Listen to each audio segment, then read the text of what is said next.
to the channel Acharya Ji Online. Please subscribe the channel and press the bell icon. Hello everyone, welcome to this session. हमने पिछली class पे हम क्या देख रहे थे? ट्रांसफर ऑफ हीट के कितने मोड्स होते हैं। तो there are 3 modes of transfer of heat. क्या क्या थे? Conduction, convection and radiation. तो in previous video we have study about convection and conduction. हमारा कंडक्शन कन्वेक्शन खत्म हो गया था। And one thing is remaining, that is another example of convection. So sea breeze and land breeze are the example of convection. So what is sea breeze? तो sea, समुद्र, समुद्र से जो हवा चलती है, हवा उठती है राइज अप होके जो लैंड की तरफ आती है, इस एयर को हम सी ब्रीज बोलते हैं. और लैंड की तरफ से जो एयर चल के सी की तरफ जाती है, इसको हम लैंड ब्रीज बोलते हैं. आप डायग्राम सामने देख रहे हैं, तो इसको हम आप एक्सप्लेन करते हैं. So during the day, the land get heated faster than the sea. मतलब सुबह के, मतलब दोपहर के समय या फिर सुबह, मतलब जब सनलाइट पड़ती है किस पे? लैंड पे. तो क्या होता है? लैंड फास्टर हीट होता है. तो लैंड जल्दी हीट होता है in comparison to sea. Water से ज्यादा जल्दी लैंड गर्म हो जाता है during the day. So the air above the land gets heated. तो जो लैंड का जो एयर होता है वो क्या होता है? हीटेड हो जाता है. बिकम हॉटेड, और ज्यादा हीटेड हो जाता है, हॉटेड हो जाता है. And rises up. और जब हम बढ़े हैं कन्वेक्शन में, कोई चीज हीट होता है तो क्या होता है? वो ऊपर की तरफ उठता है. तो वो ऊपर की तरफ उठता है. And cool air from the sea. और एयर का जो, अगर हम जहाँ पे खाली जगह होता है, कभी भी कोई जगह खाली नहीं होता, वहां पे क्या होता है? Air occupy space. वहां पे क्या? एयर भरा हुआ रहता है. तो जहाँ का गर्म हवाएं ऊपर उठती है, तो फिर उस जगह को छेकने, मतलब ढकने के लिए क्या होता है? सी से ठंडी हवाएं उठ के कहाँ आती है? उस जगह को कवर अप करने के लिए आती है. So cool air from the sea move towards the land. वो क्या होती है? सी की तरफ से. आप देख रहे हैं सी की तरफ से क्या हो रही है? ठंडी हवा लैंड की तरफ आ रही है. This is called sea breeze. इस पूरे फेनोमेना, इस पूरे प्रोसेस को हम क्या बोलते हैं? Sea breeze. The next is land breeze. During the night, just इसका अपोजिट होता है. सी ब्रीज का जस्ट अपोजिट क्या होता है? Land breeze. तो ड्यूरिंग द नाइट, ये कब होता है? नाइट के समय में. नाइट के समय में sea cools down slowly than the land. Land तो बहुत जल्दी ठंडा हो जाता है. जितना जल्दी वो गर्म होता है, वैसे ही ठंडा भी जल्दी हो जाता है. और सी जो होता है, अगर गर्म हो चुका है तो उसे ठंडा होने में टाइम लगता है. तो sea cools down slowly than the land. Okay. So the hot air, अब क्या होगा? सेम फेनोमेना यहाँ भी होगा. So the hot air above the sea, जैसे कि हॉट एयर लैंड की तरफ से सी की तरफ जा रहा था, तो सी जब स्लोली स्लोली कूलर होता है, तो सी का जो हॉट एयर होता है वो क्या होता है? राइजेस अप, उठता है. And cool air from the land moves toward the sea. और फिर वो सी की तरफ आता है. तो लैंड की ठंडी हवाएं सी की तरफ गई, और सी की जो गर्म हवा है वो लैंड की तरफ आ रही है. तो this is called land breeze. इस पूरे प्रोसेस को हम क्या बोलते हैं? Land breeze. तो हमने लैंड ब्रीज और सी ब्रीज देख लिया है. तो अब हमारा जो नेक्स्ट मोड ऑफ न्यूट्रिशन, मतलब next mode of transfer of heat है, वो क्या है? That is radiation. तो हम जब बाहर सनलाइट में जाते हैं तो क्या होते हैं? हम गर्म हो जाते हैं. क्यों? ऐसा क्यों होता है? ना वो कंडक्शन हो रहा है, ना ही वहां कन्वेक्शन हो रहा है. और जिस मोड से हम गर्म हो जाते हैं, उस मोड को हम क्या बोलते हैं? रेडिएशन. उसी रेडिएशन के थ्रू हम सूर्य की रोशनी में जब बाहर निकलते हैं तो हम गर्म हो जाते हैं. So let's see. Radiation in the process by which heat is transferred from one place to another without the help of any medium. Conduction में हमने देखा कि हम मीडियम यूज कर रहे थे. कन्वेक्शन में भी हमने देखा हम मीडियम यूज कर रहे थे. बट ये जो रेडिएशन जो होता है, इसमें किसी भी मीडियम की जरूरत नहीं होती है. ये without any medium transfer of heat करता है.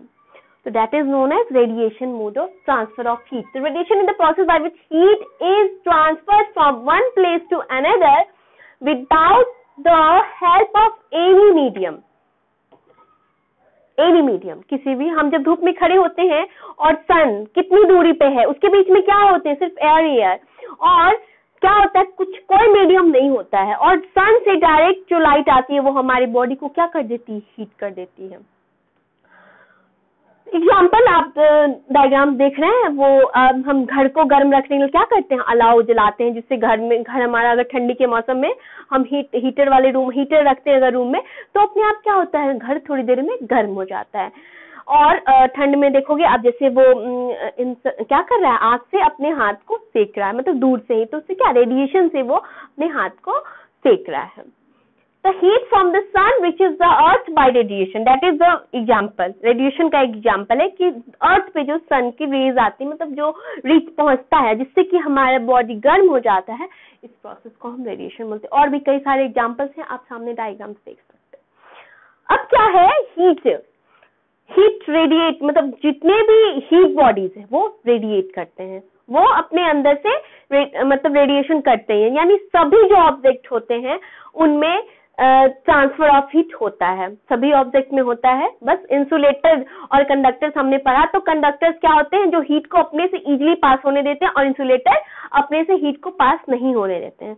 तो अब आता है, द क्वेश्चन इज दैट कि समर में हम लाइट क्लॉथ पहनते हैं और विंटर में हम डार्क क्लॉथ पहनते हैं, मतलब ऐसे क्लॉथ पहनते हैं जिसमें बहुत सारे लेयर्स लगे होते हैं, बट गर्मी में हम चाहते हैं कि हम कॉटन कपड़ा और फिर जो ऐसा क्लॉथ पहने जो लाइट हो, कलर भी लाइट हो, और वो मतलब एक परत हो, जिससे कि हमें गर्मी फील ना हो और हम कंफर्टेबल रह सके इन समर। और विंटर में इसका जस्ट अपोजिट होता है, हम डार्क क्लॉथ पहनते हैं। तो उसका रीजन क्या होता है, in summer we prefer light colored clothes and in winter we usually wear dark colored clothes। इसका रीजन होता है कि जो लाइट कलर क्लॉथ होता है वो क्या करता है, हीट को रिफ्लेक्ट करता है, और जो डार्क कलर क्लॉथ होता है वो हीट को क्या करता है, एब्सॉर्ब करता है। That's why we wear. तो समर में हम लाइट कलर पहनते हैं, तो उससे क्या होता है, धूप की रोशनी, धूप या कोई भी हीट जो होता है वो किसी भी ऑब्जेक्ट पे, सम ऑब्जेक्ट पे वो रिफ्लेक्ट हो जाता है, किसी ऑब्जेक्ट पे वो ट्रांसमिट हो जाता है, और किसी ऑब्जेक्ट पे वो क्या होता है, मतलब उसको एब्जॉर्ब, रिफ्लेक्ट और ट्रांसमिट, ये तीन।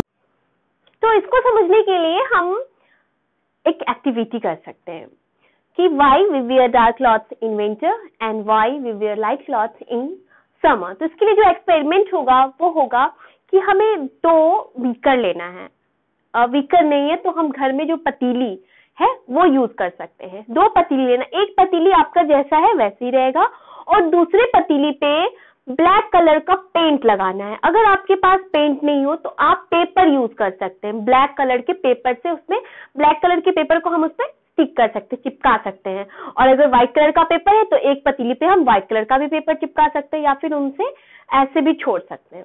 और उसमें क्या करना है, हमें ठंडा पानी जो नॉर्मल टैप वाटर होता है वो हम लेंगे, और उन दोनों पतीलों को हम दोपहर के समय बाहर धूप में रख देंगे। धूप में रखने के बाद हम उन दोनों वाटर का टेम्परेचर नोट करेंगे, कितना आया टेम्परेचर। एक तो इस एक्टिविटी से अब आपको दोनों पतीलों के जो पानी रखा है हमने, उन दोनों पानी के टेम्परेचर में कितना डिफरेंस है, ऑब्वियसली डिफरेंस होगा, तो वो डिफरेंस आप देख सकते हैं। इससे आपको पता चल जाएगा डार्क और लाइट का कलर में क्या डिफरेंस होता है। दूसरा है कि आप दोनों पतीले सेम रहेंगे, और उन दोनों में जो पानी लेना है वो थोड़ा गर्म पानी लेना है, जिसका कितना टेम्परेचर होना चाहिए, 60 डिग्री सेल्सियस तक टेम्परेचर होना चाहिए। तो 60 डिग्री सेल्सियस टेम्परेचर के वाटर को हम दोनों पतीले में रखने के बाद उसको आप कमरे में रख दो, या फिर कहीं जहां धूप नहीं आ रही हो, या कमरे में हम रख सकते हैं। और कुछ देर के बाद, हाफ एन आवर के बाद आप जाके उसके टेम्परेचर को नोट आउट करो, आपको दोनों में डिफरेंस मिलेगा। इस दोनों प्रैक्टिकल से हम क्या कह सकते हैं और क्या कंक्लूजन निकाल सकते हैं कि dark surfaces absorb more heat. Dark surface जो होते हैं वो क्या करते हैं, हीट को ज्यादा एब्सॉर्ब करते हैं, और लाइट कलर क्लॉथ या light reflect most of the heat. और जो लाइट होते हैं, लाइट कलर्ड के क्लॉथ्स होते हैं, वो क्या करते हैं, हीट को रिफ्लेक्ट कर देते हैं। एब्सॉर्ब वो भी करेंगे, बट रिफ्लेक्ट ज्यादा करेंगे, जैसे डार्क कलर क्लॉथ है हीट को ज्यादा एब्जॉर्ब करेंगे, that's why we wear dark clothes in winter and light colour cloth in summer. इससे हमारा ये क्लियर हो गया दोनों एक्टिविटी से। उसके बाद घर में हम कभी कभी ठंडी के मौसम में क्या होता है, लकड़ी का कोयले का आग जला के घर में रखते हैं ठंडी के मौसम में कि हमारा घर गर्म है, हम हीटर जलाते हैं जिससे कि हमारा घर गर्म हो। ऐसा हो कि घर को हम ऐसे बनाए कि उसमें वायु की एक परत उसमें वायु की एक परत बंद हो। तो उसके लिए क्या किया जाता है, आजकल एक खोखली ईंट से बनाया जाता है, आजकल वो ईंट आया हुआ है जिससे कि उस ईंट से जब हम घर बनाएंगे तो उसपे ना ठंडी का असर होगा ना गर्मी का असर होगा। क्यों? क्योंकि वायु की एक परत क्या हो जाएगी, उसमें बंद हो जाएगी। रेडिएशन हमने देखा और जो कंक्लूजन निकलता है रेडिएशन का वो क्या है, all hot bodies radiate heat. जितने भी हॉट बॉडीज है वो क्या करेंगे, हीट को रेडिएट करते हैं। द हीट फोर्स ऑन सब object a part of its reflected, मतलब किसी जब ऑब्जेक्ट पे हीट आता है तो क्या कुछ पार्ट उसका क्या होता है, रिफ्लेक्ट हो जाता है। ठीक है, अ पार्ट इज ऑब्जर्व, कुछ पार्ट क्या होता है, एब्जॉर्ब हो जाता है। एंड अ पार्ट में बी ट्रांसमिट, और जो कुछ पार्ट होते हैं वो ट्रांसमिट हो जाते हैं। ठीक है, the temperature of object increases due to the absorb part of heat. जिस पार्ट से एब्जॉर्ब हुआ है हीट, उस पार्ट का टेम्परेचर क्या होगा, इंक्रीज होगा। ठीक है, तो ये है कि हीट जो किसी भी ऑब्जेक्ट पे आएगा तो क्या क्या होगा, रिफ्लेक्शन मतलब रिफ्लेक्ट करेगा, एब्जॉर्प्शन मतलब एब्जॉर्ब होगा और ट्रांसमिट हो जाएगा। ट्रांसमिट होना क्या कि जब वो ऑब्जेक्ट किसी दूसरे ऑब्जेक्ट से अटैच रहेगा तो उससे वहां ट्रांसफर हो जाएगा, और रिफ्लेक्ट जो आते ही वो फिर वापस रिटर्न चला जाए, और एक जो एब्जॉर्ब जो आए और पूरा उसको एब्जॉर्ब कर ले। तो this is the radiation mode of heat transfer. ये हमने देख लिया हीट ट्रांसफर के 3 प्रोसेस, और कंडक्शन, कन्वेक्शन, रेडिएशन हमारा क्लियर हो गया। हम ठंडी और गर्मी में ऐसे ड्रेस क्यों पहनते हैं, और हाँ, आपको ठंड के समय में एक कंबल दिया जाए और 2 कंबल दिया जाए तो आप किसे पसंद करेंगे ज्यादा, कौन सा ज्यादा सुटेबल होगा आपके लिए ठंड के मौसम में? 2 पतले कंबल आपके लिए ज्यादा सुटेबल होगा। क्यों? क्योंकि 2 पतले कंबल के बीच में क्या होगा, एयर ट्रैप हो जाएगा, और हम सब जानते हैं air is poor conductor of heat, तो इसलिए ठंड में हम वो लेना ज्यादा पसंद करेंगे। हमारा हीट ओवरऑल खत्म हो चुका है, तो हम नेक्स्ट वीडियो में एक्सरसाइज के साथ मिलते हैं। Okay, stay home, stay safe, thank you.